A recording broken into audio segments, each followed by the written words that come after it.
All right, joined today, part 2 in a series of conversations about taking care of your mental health. We say again, good morning to Eric Litwiller, Director of Donor Advising and Communications at Mental Health Association of South Central Kansas. Eric, hello.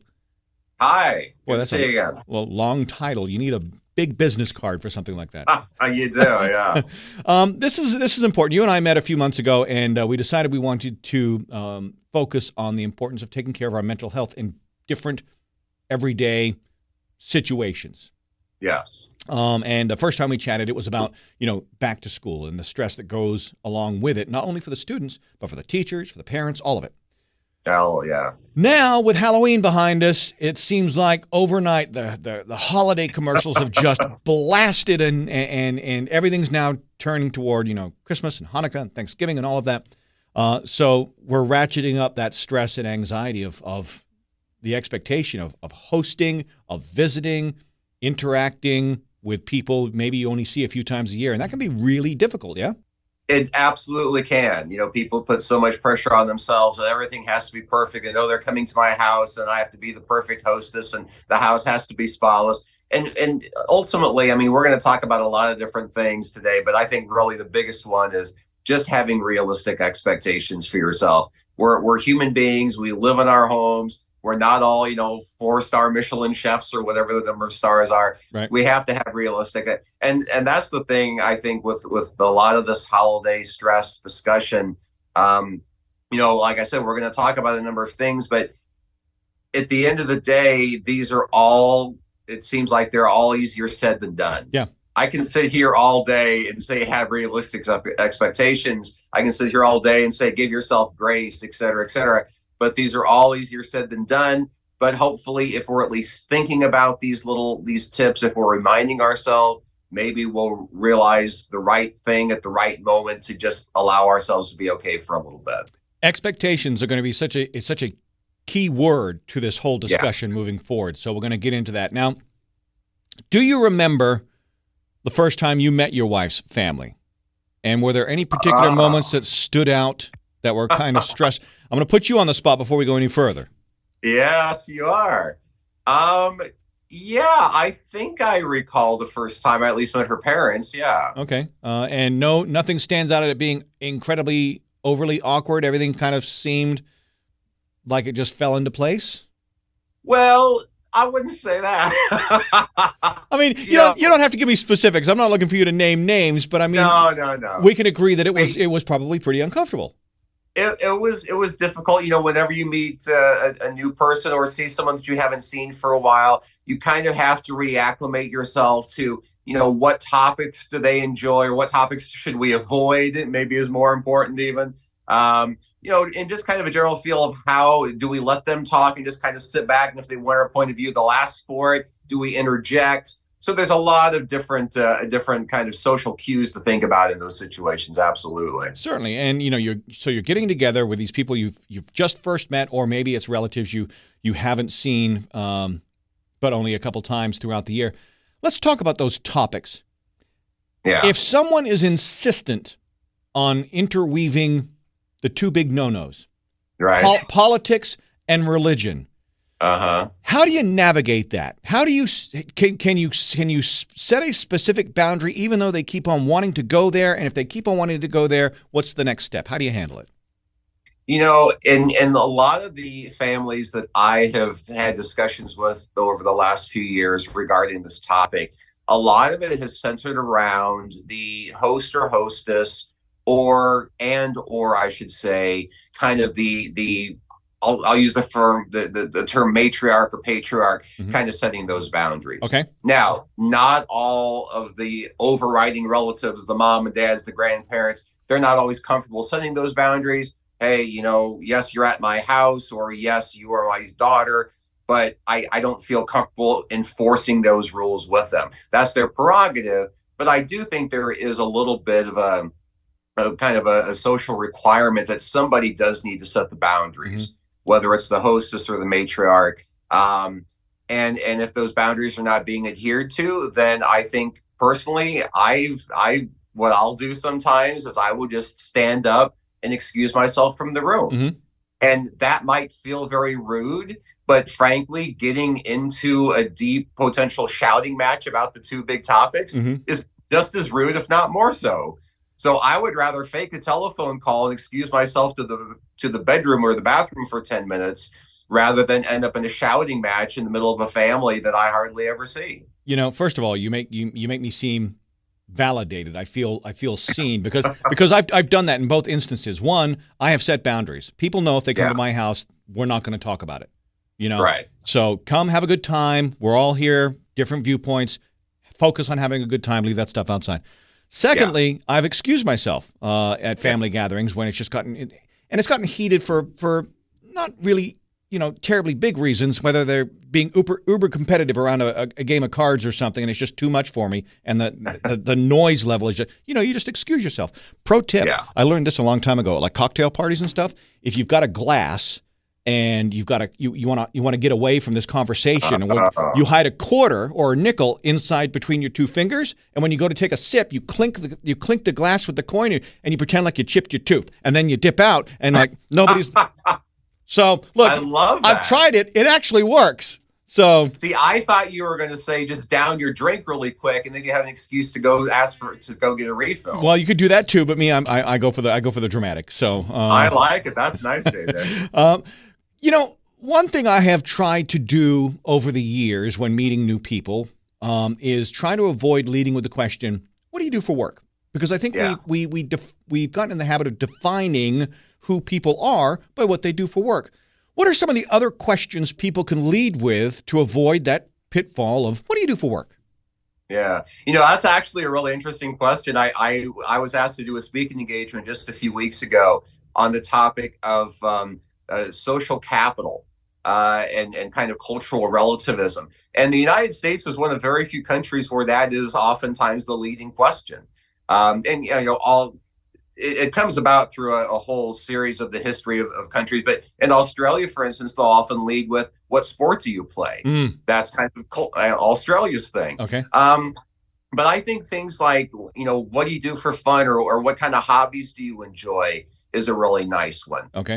Because invariably you can find some commonality. Or I often go with, are you a native Wichitan? Are you a native Kansan? Okay. Kind of get people talking about places they might have lived and see, oh yeah, Pennsylvania. I vacationed in Pennsylvania several years ago. I went here.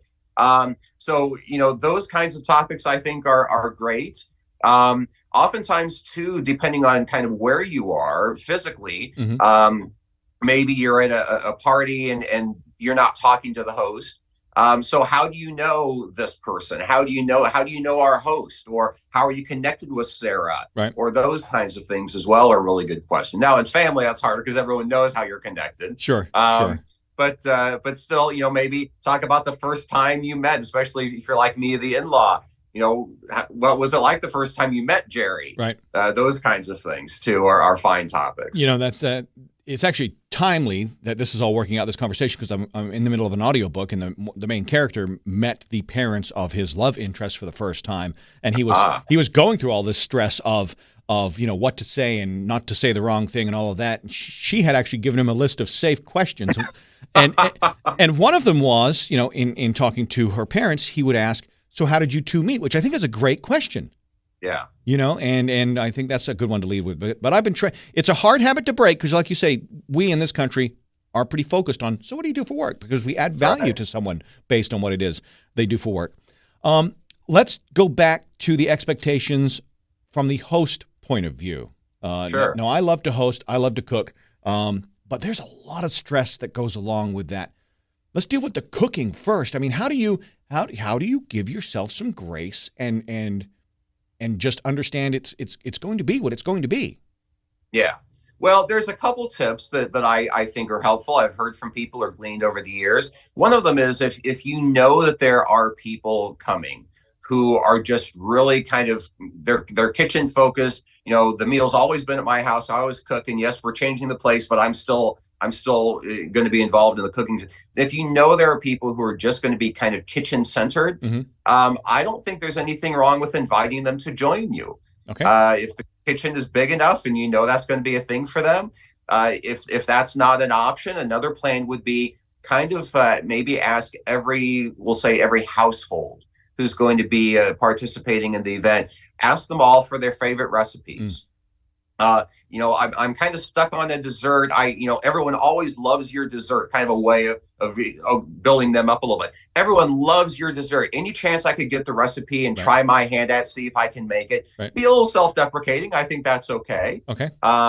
So that certainly would be one option. Another option would be if neither of those are possible, I think it's okay to send out a note, maybe an email to everyone a few days in advance and just say, this is the menu I have planned. This is based on our ability to get ingredients or things I've cooked with before to make sure that I'm not serving you experimental foods or whatever it is. But here's what I'm preparing. If you have input, please let me know by the end of the day. If you need me to remove gluten from this ingredient or leave the nuts out of that ingredient or that dish or whatever it is, please let me know. But this is the direction I'm leaning. Please give me some thoughts. That way, no one can get there and say, oh, well, what about my gluten-free niece? Well, we gave you the opportunity to say something. You chose not to. So I think that's another option. You just made me realize that a few years ago, my late wife and I invited one of her very good friends, and she was having trouble with anything with gluten in it. And she felt so loved that we made an effort to include a majority of things in our menu that were still delicious, but that were gluten-free.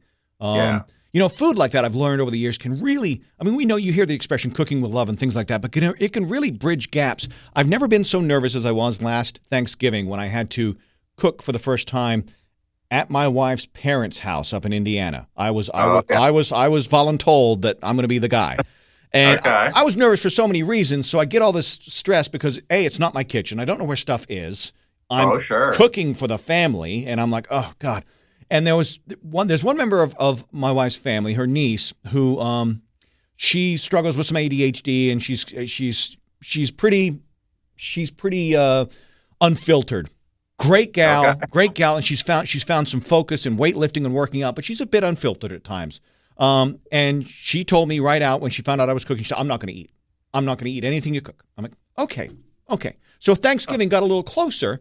And she says, do you have a recipe for cheesy potatoes? And I didn't, but the internet does. So I looked it up. And not only did it bridge the gap between us in our relationship, because we were still very new as far as our getting acquainted, not only did it bridge that gap between the two of us, but she had 3 helpings. She ate the rest of my food. And then for her birthday, she asked her mom to reach out to me to get the recipe for it. So, oh, wow. Yeah, so I think, those extra touches you talk about, including your guests, letting them know what's on the menu, asking them for input, all of those things go a long way to adding to that overwhelming feeling of your guests feeling at home and cared for, right?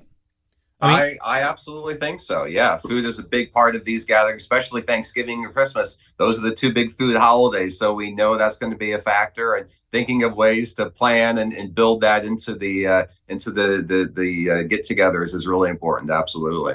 How important is body language when it comes to just interacting with friends, family, even complete strangers? Can body language really kind of derail certain gatherings? It can. They say all of these kind of kinesthetic studies that have been done, and the actual words you say, I've heard usually are only about 6% of the total communication you're doing. A lot of it's tone and volume and body language.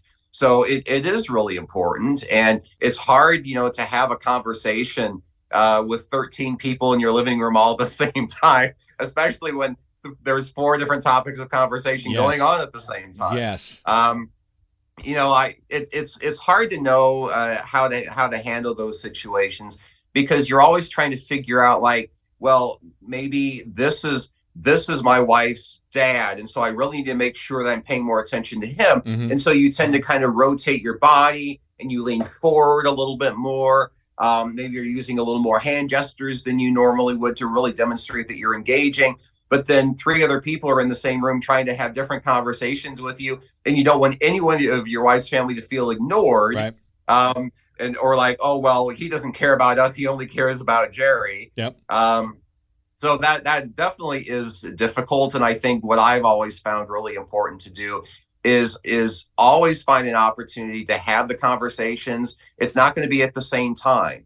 Maybe, over breakfast, you're really making a point of talking to person number one, and then maybe while you're cleaning up, you call person number two in to ask them a question, and they kind of hang out and you start talking.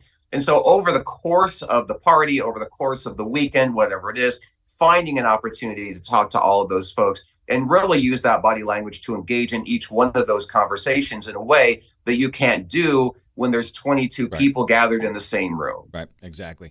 When it comes to eating, drinking, church, is it okay to say no? Is it okay? And by that I mean, you might feel obligated to go back for seconds or thirds because you think your host worked so hard on the food, or everyone else is having a couple of extra beers, so you feel like, to fit in, maybe I should too. Or you're not really a church goer, but the family is. They ask you to come to church. Is it okay? In those situations, is it okay to say no? It absolutely is okay. That setting personal boundaries is one of the biggest tips, and it not just related to this, but a number of other issues as well. Setting personal boundaries is really important, and I think in that situation, it's important to have tried to do that in advance. So again, I keep going back to meeting a spouse's or significant other's family, and I know that's not the only way this works. But if you're going with another person, let's just say you're kind of the guest of another person, maybe letting them know in advance. Not, I wouldn't say asking for an itinerary per se, sure, but getting some idea of what things are happening when, under the pretense of I need to kind of plan because I have to jump on this call at 2:00, or I have to run out to go check on the livestock or whatever it is. So kind of setting boundaries in advance, letting people know what you're comfortable with and what you're not.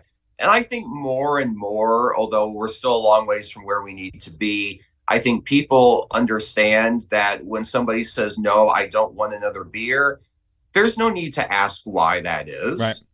A lot of people still will, don't get me wrong. Sure. But I think more and more people are realizing I don't need to ask why. It's none of my business. If he doesn't want another beer, there's a reason for that. Or he doesn't want, I don't drink, period. I've never had alcohol in my life. Okay. And there are people in my life who struggle with that. Not so much anymore. It's not an issue. Right. Sometimes they'll ask, well, do you mind if I have a beer? Knock yourself out. Yep. Help yourself. Yep. Get drunk. I don't care. I just choose not to do it myself. Because the great part is when you're the sober person in the room, you can video everything. There you go. So yeah, I do think it's okay to say no. I think it's fine to set boundaries. I think we have to accept going in that if we were not able to set those expectations ahead of time, or even if we were able to, there's still going to be people who have issues with that. So don't expect to say no and just be able to escape scot-free. There are going to be people who push back. That's the nature of family gatherings. But if you're strong in your convictions, which you have every right to be, it's perfectly okay to say no. It might feel a little uncomfortable, but hopefully, if you're spending the same holidays with the same people year after year after year, they're going to kind of get used to and understand he's not going to go to church with us on Sunday morning. Right. They might still give you the option every time, but they're not going to push back after a few years when you say no. Yeah, you're never having a drop of alcohol. I grew up. My best friend of 45 plus years is the same as well. And I respect that. And it's changed the way I approach.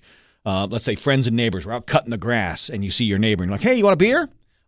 I don't lead with that anymore. I'm like, "Hey, do you drink?" Especially if I don't know them. "Hey, do you drink? Can I get you, or can I get you a water or something like that?" And then I'll leave it up to them to say, "Hey, do you have any beer?" or something like that. So.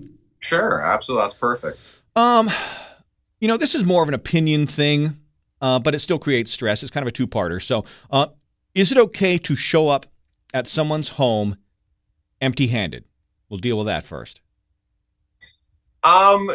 Yeah, I think it is okay. Some of it depends on the type of gathering. It's like, I'll take Thanksgiving. Okay. Unless they have said, this is a potluck or everyone bring your favorite side or something like that. Right. I know, people will show up with a bottle of wine maybe or something like that. Thanksgiving's not really gift giving holiday, so you can't really bring a gift. Right. So I think it's okay to maybe talk to the host in advance and say, is there anything at all that I can bring? Um, maybe you can bring a centerpiece or something. But yeah, if you're struggling, let's say, with some financial situations, Mm-hmm. just let them know in advance. Hey, I'm not really in a position to help out with anything this year. Is that okay? Just again, a lot of these keep coming back to asking in advance or talking to people in advance.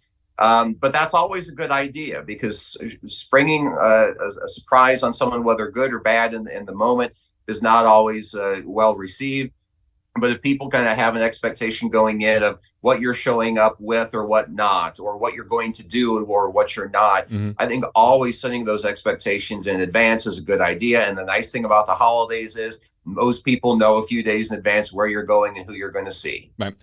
Now, here's part two, because I'm the type of person who's, when I invite people over, no, you don't need to bring anything. Just bring yourself. Just come on over. It's our hospitality. Come enjoy yourself. And they still bring something. Yeah. I get frustrated. Do I just have to let that? Do I just have to let that go? Do I just have to simply accept and be grateful for their generosity and just let it go? I think, in those situations, kind of what you say is, this is really nice. You really didn't have to bring anything. But I think what we have to realize as people is that they showed up with something because doing so was important to them. Okay. It really is not about you. Oh, I'll make it about me. We're all really good at making it about us. But in that moment, it's really not about you. It's about them. It's what they want. And so if they show up, and even though you said don't bring anything, they show up with 2 bottles of wine, you're gracious about it because you realize that bringing that was important to them. Got it. And so in that moment, I think go ahead and celebrate it and showcase it and make sure it's served with wine and make sure everybody knows who brought it. Because that's probably ultimately what they're going for, is they want some recognition for that. Otherwise, they would have shown up with nothing like you told them to. See, they want to make it about them. They want me to say, "Hey,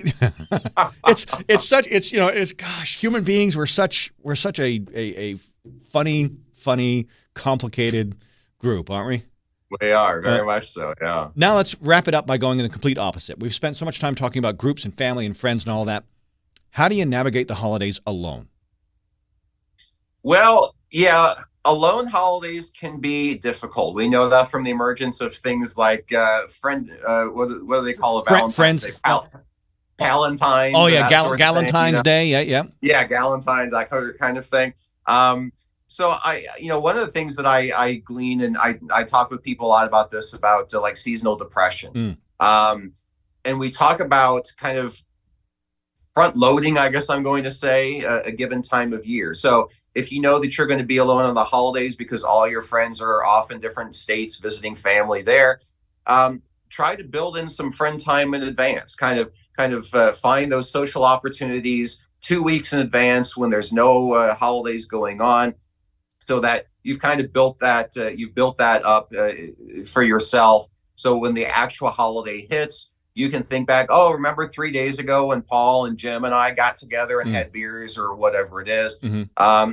It can be difficult emotionally, certainly, and that the isolation that people can feel around holidays certainly has a significant impact on mental health.